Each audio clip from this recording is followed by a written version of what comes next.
प्रिय बंधु नमस्कार। आज हम परम पवित्र, परम कल्याणकारिणी और मोक्षदायिनी एकादशी तिथि के विषय में चर्चा करेंगे। जिस एकादशी तिथि के महत्व को शास्त्रों में अनंत पुण्य वाला बताया गया है, जिसकी महिमा गुणगान विद्वानों ने हर प्रकार के पाप ताप को दूर करने के लिए वर्णन किया गया है। वही एकादशी तिथि जिसके विषय में लोगों के कुछ प्रश्न होते हैं कि वो एकादशी क्या है, उसका व्रत कैसे करें, उस एकादशी तिथि को क्या करें क्या न करें, और सबसे बड़ा प्रश्न कि एकादशी तिथि को हमें चावल क्यों नहीं खाने चाहिए। अब ये एकादशी क्या है? एक मास में कृष्ण और शुक्ल पक्ष भेद से 2 एकादशियां आती हैं। इस प्रकार पूरे वर्ष भर में 12 महीनों में 24 एकादशी, और यदि जिस वर्ष अधिक मास होता है उसमें 2 की गणना और जोड़ लेते हैं तो 26 एकादशियों की गणना हम कर लेते हैं। हमारा जीवन, इसमें 5 कर्मेंद्रियां हैं, 5 कर्मेंद्रियां जिनके अधीन होकर के हर जीव, हर व्यक्ति कर्म में प्रवृत्त होता है, और 5 ज्ञानेंद्रियां होती हैं जिनके द्वारा अनुभव और ज्ञान की प्राप्ति होती है। इन 10 इंद्रियों के अतिरिक्त 11वीं इंद्रिय है मन, और मन की सत्ता संसार में इतनी प्रभावशाली है कि मन के अधीन होकर के ही ये 10 इंद्रियां कर्म में, धर्म में, अर्थ में, काम में और मोक्ष में प्रवृत्त होती हैं। एकादशी चंद्रमा की 11वीं कला है, और मन 11वीं इंद्रिय है। वेदों के अंदर चंद्रमा मनसो जात चक्षोः, चंद्रमा को मन का स्वामी बताया है, और ज्योतिष में चंद्रमा को जल का कारक भी बताया गया है, और चंद्रमा को हृदय का कारक भी बताया है। अतः चंद्रमा का, मन का, जल का और हृदय का सीधा संबंध है। 11वीं इंद्रिय मन और 11वीं कला एकादशी। चंद्रमा का साक्षात प्रभाव संसार पर हमें दिखाई पड़ता है। जब पूर्णिमा होती है तो समुद्र के अंदर उसकी किरणों को देख करके पानी ऊपर उछलने लगता है, कई कई फीट ऊपर आ जाता है, जिसको इंग्लिश में हाई टाइड बोलते हैं, यानी पानी के अंदर ज्वार बोला जाता है। और जिस दिन अमावस होती है तो उस दिन पानी कई फीट नीचे चला जाता है, यानी उस दिन लो टाइड यानी भाटा बोला जाता है। इस ज्वार का, भाटा का सीधा संबंध हमारे मन से, चंद्रमा से और जल से होता है।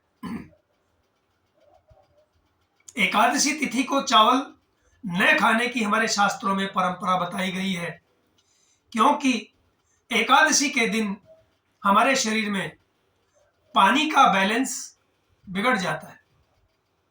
जिस दिन पूर्णिमा होगी उस दिन बढ़ जाएगा, और अमावस होगी तो घट जाएगा। और चावल एक ऐसा अन्न है जो पैदा भी जल में ही होता है। जब तक उसकी जड़ों में पानी नहीं होगा तो चावल अन्न की उत्पत्ति नहीं होगी। उत्पन्न होने के बाद में जब हम उसको भोजन के रूप में पकाते हैं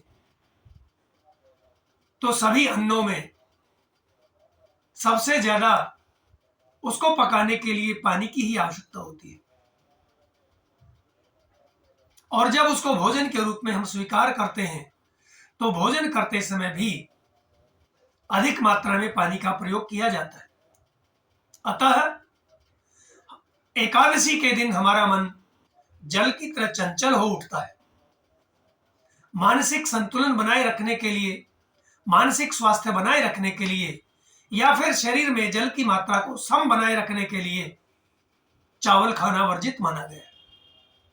यदि हम एकादशी के दिन चावल का सेवन करते हैं, उपभोग करते हैं, तो मनोवैज्ञानिक दृष्टि से हमारे शरीर में, हमारे मन के भावों में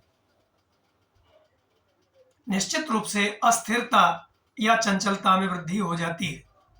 भगवान कृष्ण ने गीता में कहा है, असंशयम महाबाहो मनो दुर्निग्रहम चलम, यानी मन चंचल है और जीवन में यदि सुखी होना है तो निश्चित रूप से मानसिक शांति, मानसिक स्थिरता आवश्यक ही है, बहुत जरूरी है। चावल खाने के पीछे एक तर्क और है। अभी मैंने चर्चा की थी कि चंद्रमा का सीधा संबंध जल से होता है और मन से होता है, और जब हम मन से दुखी होते हैं या मन के ऊपर कोई बोझ मान लेते हैं और वो बात हमारे लिए हानिकारक होती है, कहीं ना कहीं हार्ट अटैक आ जाता है। और जब मन चंचल होता है, जब जलीय तत्व बढ़ जाता है और हम दुखी होते हैं, तो निश्चित रूप से हृदय के रोग पैदा हो जाते हैं।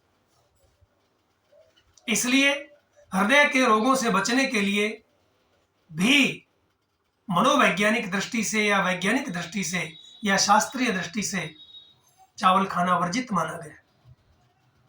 पौराणिक कथाओं के अनुसार एक मेधातिथि ऋषि थे। मां भगवती के क्रोध से बचने के लिए उन्होंने धरती के अंदर, भूमि के अंदर शरण ली और वहीं पर शरण लेते लेते अपने प्राण त्याग दिए। जहां पर उन्होंने प्राण त्यागे थे, वहां पर यह चावल नाम का अन्न पैदा हुआ, और जिस दिन ये अन्न पैदा हुआ उस दिन एकादशी ही तिथि थी। इसलिए भी पौराणिक कथाओं के अनुसार भी एकादशी को चावल खाना वर्जित माना गया। अब बात आती है कि एकादशी का व्रत, जिसके महात्म्य से शास्त्र भरे पड़े हैं, जिस एकादशी के व्रत को करने से इंसान, जीव सभी पाप तापों से दूर हो जाता है, भगवत की शरण की प्राप्ति होती है, स्वर्ग की प्राप्ति होती है, स्वयं भगवान उसको अपने दर्शन देते हैं, तो उस व्रत को करने का विधान क्या है?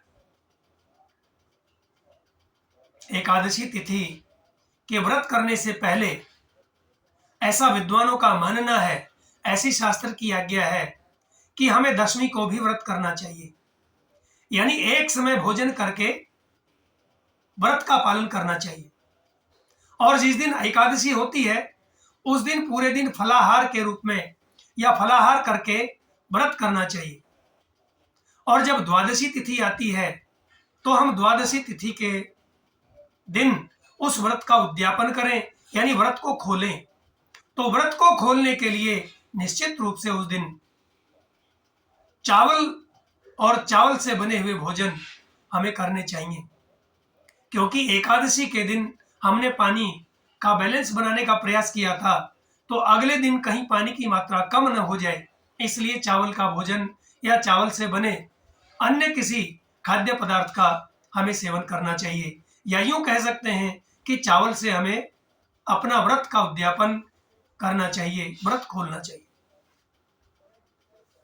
एकादशी तिथि के दिन प्रातः ही व्यक्ति को ब्रह्म मुहूर्त में उठ करके भगवान का भजन करें। नित्य नैमित्तिक क्रियाओं से निवृत्त होकर के स्नान इत्यादि करने के बाद में भगवत भजन करना चाहिए, पूजन यजन करना चाहिए। एकादशी को गाय की सेवा करना बहुत पुण्यकारी माना गया है। एकादशी तिथि के दिन मांस, मदिरा, लहसुन, प्याज, मसूर इत्यादि का सेवन नहीं करना चाहिए। इस दिन दान देने की भी परंपरा बताई गई है। दान देने से अनंत गुना फल की प्राप्ति होती है। नाखून काटना, बाल कटवाना इत्यादि कार्य इसमें वर्जित माने गए।